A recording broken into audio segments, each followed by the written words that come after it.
मुस्लिम बाहुल क्षेत्र कैसे बन जाते हैं जो कि हिंदू बाहुल्य क्षेत्र होते हैं। दोस्तों, दिल्ली में ये जो उत्तम नगर में एक हिंदू परिवार के बेटे को जान से मार दिया गया, पीट पीट करके। सिर्फ गलती इतनी थी उस परिवार की कि उस परिवार की एक छोटी सी बच्ची थी, तो वो अपने बाबा पर या उसके फैमिली से कोई आ रहा था तो होली खेलने के लिए छोटी सी बच्ची ने गुब्बारा फेंक दिया और जिसकी कि छींटे एक जो मोमडन लेडी थी उनके ऊपर पड़ गए। और इस बात का इतना इशू बना लिया गया कि रात को उस बच्चे को मौत के घाट उतार दिया गया। दोस्तों, मैं बचपन में आगरा में रहती थी, मेरा बचपन वहीं पे गुजरा है। तो मैं जहाँ रहती थी वहाँ आधी गली मोमडन की थी और आधी गली हिंदू लोगों की थी।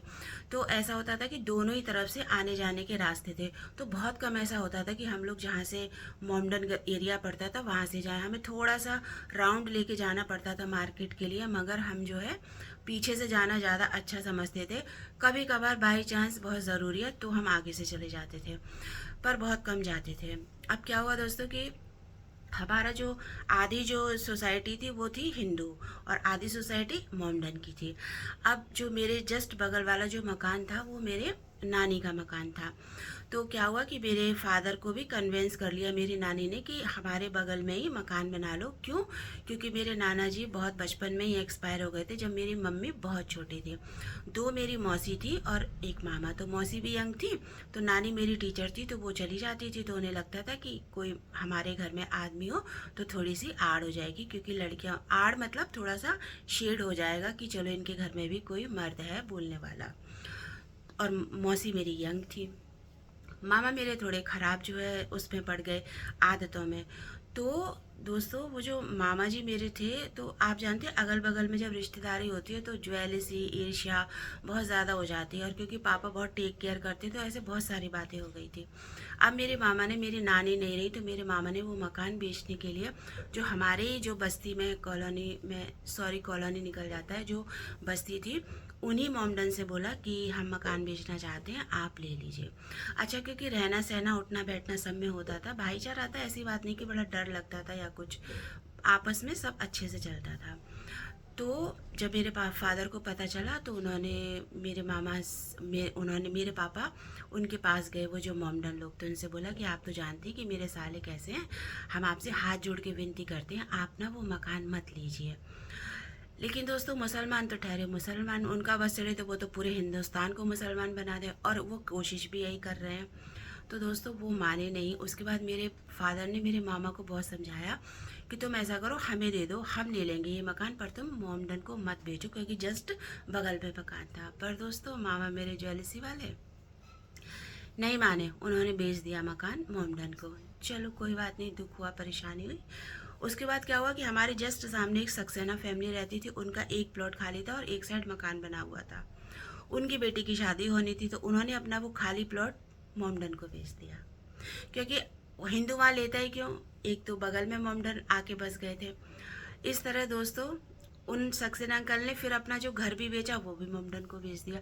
अब हमारे ही सराउंडिंग में 3 मकान हो गए मोमडन मोमडन के। अब क्या होता था, नॉन वेज बन रहा है, कुछ भी बन रहा है, हमारा घर खुला खुला था, अंदर कमरों तक महक जाती थी। मैं एक ब्राह्मण फैमिली से हूँ, मेरे जो फादर थे वो एज ए आचार्य भी थे। वो बड़ी सी रोली की तिलक लगाते थे, कुर्ता धोती पहनते थे, अपना जो भगवा वाला गमछा होता है वो डालते थे, क्योंकि वो आचार्य भी थे और बड़े जाने माने आचार्य थे, तो वो अपना उसी ड्रेसअप में रहते थे। अब सामने हमारे घर के कभी अंडे के छिलके पड़े हुए हैं और महक आती थी नॉन वेज की। हमारे घर में बिना पूजा किए पानी पीना भी अलाउ नहीं था। हम बच्चे थे तो भी मनमानी कर लेते, पर मेरे मम्मी पापा जो थे वो बिना पूजा किए पानी भी नहीं पीते थे। और हमारे घर में अंडा और ये सब तो क्या, प्याज भी नहीं खाया जाता था, प्याज लहसुन भी, पान सुपारी तक नहीं खाई जाती थी, कि कोई भी किसी भी तरीके का ऐब नहीं था किसी में भी। बहुत ही सात्विक फैमिली थी मेरी। अब घर के सामने कभी अंडे के छिलके पड़े हुए हैं, और जब इनकी ईद होती, बकरीद, नालियों से ऐसे ब्लड के जो है नालियाँ बहती थी कि देखकर मन खराब हो जाता था। जिस दिन ईद होती थी उस दिन हमारे घर के दरवाजे तक नहीं खुलते थे।